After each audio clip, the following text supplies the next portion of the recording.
गाँव गाँव में चर्चा होला मन घबराता। गाँव गाँव में चर्चा होला मन घबराता। हमरा ना लगे घरवा में मानवा चल सासु चर्चा में। हमरा ना लगे घरवा में मानवा चल सासु चर्चा में। घरवा में रहबू सासु मुहावा चलईबू हो। घरवा में रहबू सासु मुहावा चलईबू हो। सासु जी बांध लेबू पापा के मोटरिया चल सासु चर्चा में। सासु जी बांध लेबू पापा के मोटरिया चल सासु चर्चा में। चर्चा में जईबू सासु चर्चा तू करबू हो। चर्चा में जईबू सासु चर्चा तू करबू हो। सासु जी खुल जइहे धर्म के दुआरिया चल सासु चर्चा में। सासु जी खुल जइहे धर्म के दुआरिया चल सासु चर्चा में। सासु जी ले लेबू गुरु के ज्ञानवा चल सासु चर्चा में। सासु जी पेन लेबू रुद्राक्ष कंगनवा चल सासु चर्चा में। सासु जी पेन लेबू रुद्राक्ष कंगनवा चल सासु चर्चा में। पहिला में दया मंगिहा दूसरा में चर्चा हो। पहिला में दया मंगिहा दूसरा में चर्चा हो।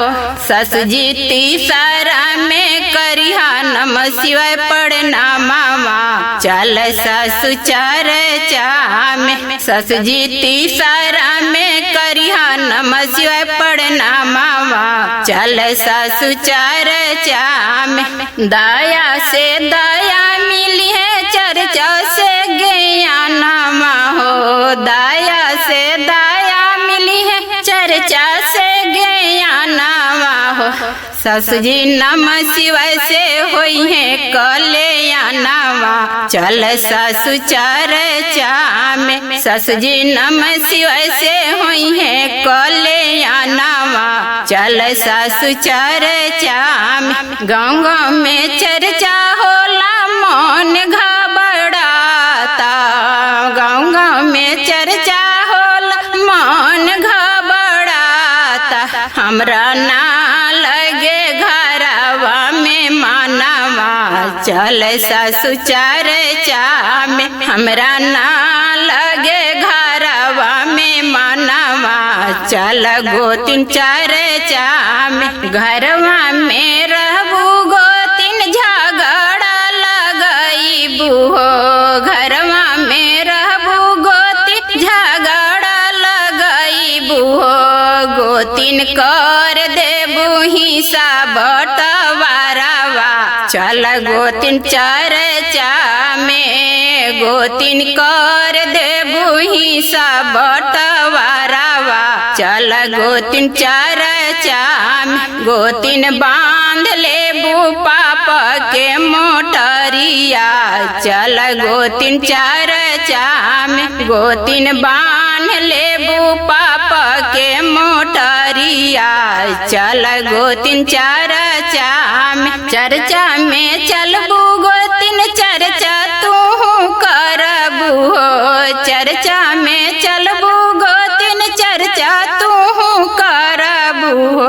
गोतिन खुल जइहे धर्म के दुआरिया चल गोतिन चर्चा में। गोतिन खुल जइहे धर्म के दुआरिया चल गोतिन चर्चा में। गोतिन ले लेबू गुरु के ज्ञानवा चल गोतिन चर्चा में। गोतिन पेन लेबू रुद्राक्ष कंगनवा चल गोतिन चर्चा में। पहला में दया मंगिया दूसरा में चर्चा हो, पहला में दया मंगिया दूसरा में चर्चा हो। गोतिन तीसरा में करिया नमः शिवाय पढ़ना मामा।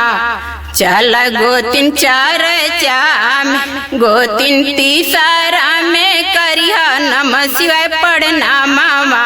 चल गोतिन चर्चा में। दया से दया मिली है, चर्चा से ज्ञान हो। दया से दया मिली है, चर्चा से ज्ञान हो।